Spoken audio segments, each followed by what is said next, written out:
그래서 정형외과를 갔는데 엑스레이를 찍어보고 다 검사를 했는데 염증도 없습니다. 큰 문제는 없다고 하니까 사실 좀 답답하죠. 관절이 아프고 통증이 나타난다면은 인에서 생기는 관절통일 수 있다라는 거를 알아주셨으면 해요.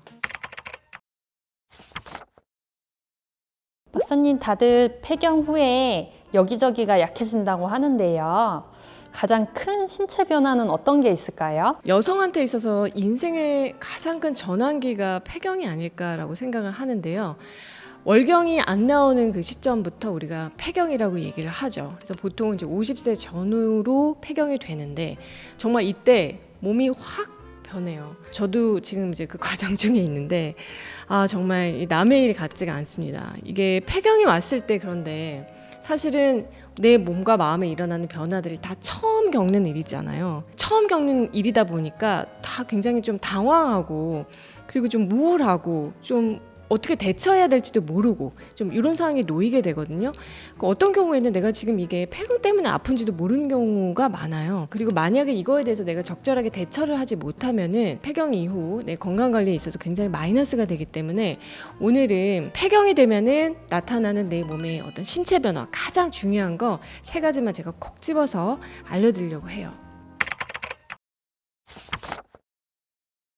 자, 첫 번째로 폐경이 되면은 뼈가 약해져요. 갱년기를 겪고 계시는 환자분의 경험담인데 손에 이제 최근 들어 좀 힘이 잘 없어져서 물건을 그렇게 잘 떨어뜨린대요. 그래서 핸드폰을 가지고 있다가 이제 핸드폰도 그냥 툭 떨어뜨렸어요. 근데 그 핸드폰이 발로 떨어졌는데 새끼발가락에 떨어진 거예요.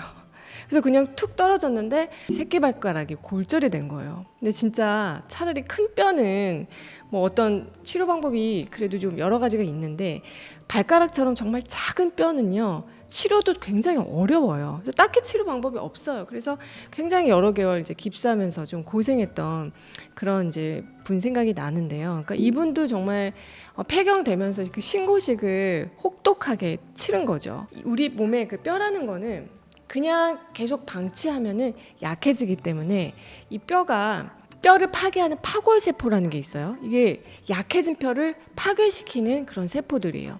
그리고 나서 이 조골세포라는 게 다시 새로운 건강한 뼈세포를 만들어내는, 그래서 이 파골세포하고 조골세포의 균형이 잘 맞아야 항시 튼튼한 뼈가 유지가 됩니다. 그런데 만약에 이 파골세포가 너무 과하게 작동을 해서 뼈를 불필요하게 너무 많이 파괴를 하잖아요. 그러면은 뼈가 약해질 거 아니에요. 그러니까 이거를 감시하고 조절하는 아주 중요한 역할을 하는 게 바로 에스트로겐이에요. 여성의 난소라는 생식기관에서 에스트로겐이 만들어지는데 폐경이 돼버리면 에스트로겐 양이 뚝 떨어지잖아요. 그렇다 보면은 이 에스트로겐이 뼈를 보호하는 뼈 보호 기능이 떨어지겠죠. 결국에는 골다공증까지 진행이 될 수가 있는데, 이렇게 뼈가 약해지다 보면은 사실은 어디 조금만 부딪히거나 아니면 조그만 충격이 가해져도 그냥 쉽게 뼈가 부러지는 그런 상황이 될 수가 있다는 겁니다. 사실 골다공증이 굉장히 무서운 질환이에요. 왜냐면은 내가 그 뼈가 약해지는 과정 동안 증상이 드러나지가 않아요. 그러니까 통증이 없어요. 그러니까 통증이 있으면 내가 이게 뼈가 약해지고 있구나, 골다공증이 진행되고 있구나 라고 굉장히 경각심을 가지고 내가 열심히 관리를 할 텐데, 그런 증상이 일절 없고 통증도 없기 때문에 사실은 골다공증이란 걸 발견했을 때는 이미 많이 진행이 돼서 관리 시기를 놓친 때가 많거든요. 그래서 꼭 말씀드리고 싶은 것은 폐경이 되면은 그 전부터라도 당연히 관리를 하면 좋지만 폐경 후에는 더더욱 더 반드시 뼈 관리를 해야 된다. 그러기 위해서 가장 중요한 게 여러분 운동이에요. 운동을 해서 뼈 말단을 계속 자극을 해주면은요 뼈 세포가 자극을 받아서 굉장히 활성화됩니다. 그리고 뼈를 튼튼하게 하는 음식도 당연히 같이 먹어줘야겠죠. 그래서 어떻게 식치를 할 수 있는지는 그 유튜브에서 정세현 혹은 정날의 골다공증 이렇게 검색을 하시면은 많은 영상들 찾아보실 수 있으니까 참조를 해주시고요. 폐경이 되면 일어나는 신체 변화 두 번째는요 바로 콜레스테롤 수치가 높아진다는 거예요. 그러니까 고지혈증이 쉽게 생긴다는 건데, 에스트로겐은 콜레스테롤의 이 신진 대사를 활발하게 해서 HDL이라는 우리 몸속에 좋은 콜레스테롤은 수치를 높여주고요. 그리고 나쁜 콜레스테롤이라고 알려져 있는 LDL 콜레스테롤 수치는 떨어뜨려주는 그런 좋은 역할을 해요. 그런데 폐경이 됐어요. 그래서 에스트로겐 생산량이 뚝 떨어졌어요. 이제 그렇게 돼버리면은 콜레스테롤 대사를 잘 못하겠죠. 그러면서 LDL 콜레스테롤이 우리 몸속에서 점점 쌓여갑니다. 좋은 콜레스테롤은 없어지고 나쁜 콜레스테롤이 많이 쌓여가는 거예요. 그런데 문제는 이 LDL 콜레스테롤 자체가 나쁜 게 아니라 사실 더 나쁜 거는 이 LDL 콜레스테롤이 산화 LDL 콜레스테롤이 진짜 더 안 좋은 거거든요. 그래서 그런 것들이 혈관벽에 이렇게 침착이 되면은 혈관벽이 딱딱해져서 동맥경화를 일으키고요. 이게 그럼 심혈관 질환을 일으키겠고요. 경동맥에도 문제를 생기게 하고요. 그러면서 여러 가지 혈관 질환을 생기게 하는 그런 정말 중요한 원인이 될 수가 있죠. 그래서 사실은 50세 전에는 중풍이나 심혈관 질환의 발병률이 남성들에게서 훨씬 높거든요. 그런데 이제 여성이 폐경을 거치게 되는 50세 이후로는요, 점점점 그 비율이 높아져서 여성도 거의 비슷한 수준으로 중풍하고 심혈관 질환의 그 위험성에 놓이게 돼요. 폐경 후에는 콜레스테롤 수치를 관리하는 거에 특히 더 좀 신경을 써줄 필요가 있는데, 50세 이후에는 예를 들면은 고지혈증을 낮추려면 꼭 피해야 하는 음식들이 있고요. 또 반대로 꼭 먹어줘야 하는 음식들이 있어요. 그래서 이렇게 식체하는 방법들에 대해서 어떻게 콜레스테롤 관리하면 좋을지 제가 또 이전 영상에서 자세하게 알려드렸으니까 같이 참조를 하시면 도움될 것 같아요. 자, 그리고 세 번째, 폐경이 되면 일어나는 신체 변화. 세 번째로는 바로 온몸이 여기저기 아프기 시작합니다. 이거는 듣고 계시는 분들이 폐경이 되면은 통증이 생겨라고 의아해할 수도 있는데, 네, 맞아요. 에스트로겐이라고 하는 이 호르몬이요, 관절을 아주 부드럽게 만들어주는 윤활제 역할을 해요.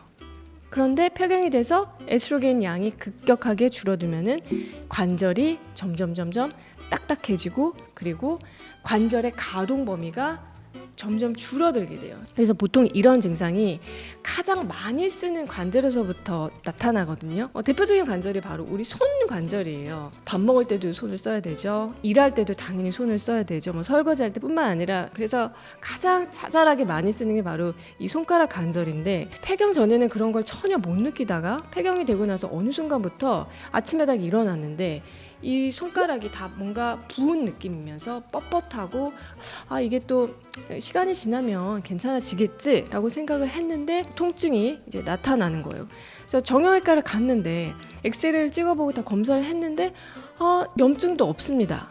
괜찮아요. 그러니까 관절도 괜찮고 큰 문제 없다라고 얘기를 듣는 거예요.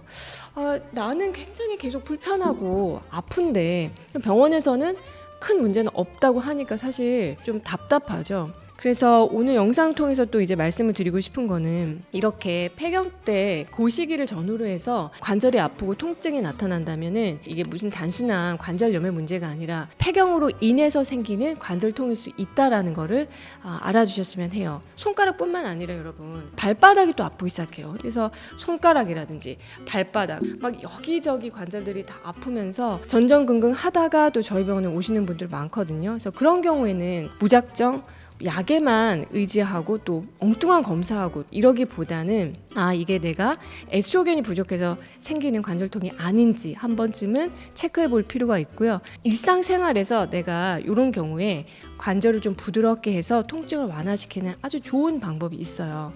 살구씨 오일 마사지를 해주는 거예요. 그래서 제가 이렇게 가지고 왔는데, 이렇게 우리가 평상시에 쓰는 여러분 보습크림, 바디로션 같은 거 있잖아요. 거기에 이렇게 두세 방울 떨어뜨려서 같이 크림하고 섞어가지고 문질문질하면서 마사지를 해주시면은 훨씬 더 그냥 놔두는 것보다는 통증 완화에 도움이 되고요. 일단 손이 많이 부드러워져요. 살구씨는 원래 한의학에서 행인이라고 하는 한약재로 쓰이고 있고 이게 어혈을 없애고 혈액순환을 돕는 데 굉장히 도움되는 그런 좋은 약재예요. 그런데 이 살구씨 오일을 압착하면 이렇게 기름을 짜낼 수가 있거든요. 이렇게 오일을 활용해서 마사지를 해줌으로써 스미게 하는 것도 통증 완화에는 굉장히 좋은 방법이 될 수 있어요. 그래서 필요하신 분들은 라레몰에 올려뒀으니까 구입해서 쓰시면 되고요. 근데 주의할 점은 두 가지 종류가 올라가 있어요. 하나는 호호바 오일인데 호호바 오일은 피부가 좀 건조한 분들한테 도움되는 오일이고요.